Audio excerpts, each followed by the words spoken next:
When we design a MongoDB database, a common practice is to do denormalization. Simply speaking, we allow redundant data in order to get better query performance or to improve the performance of read operations.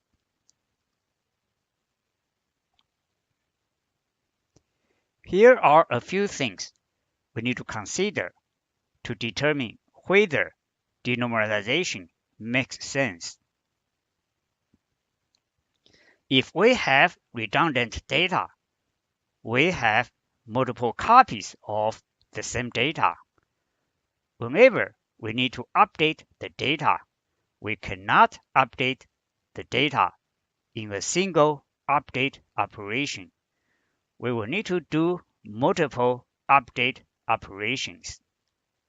If one copy is not updated, then we have the potential data integrity issue. Generally speaking, denormalization makes sense if most of our operations are read operations or queries, and very rarely we need to update the data. Let's look at one example. We have a product document. In this document, we have component IDs required to manufacture the product listed in the document. By the way, in comparison to the relational database design, we have a repeating groups issue here. But when we design a MongoDB database, this is a very common practice.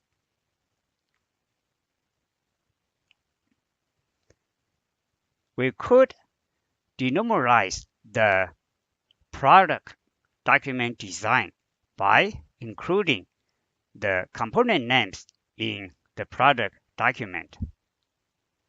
Look at this example.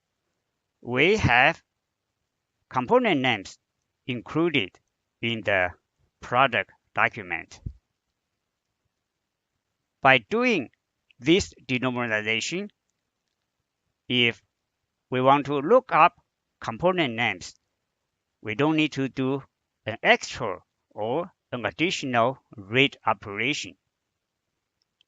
We have all the data we need in one single product document.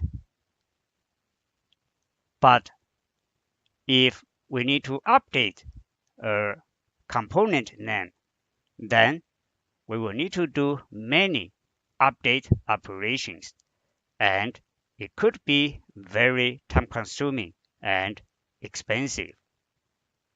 This concludes our discussion.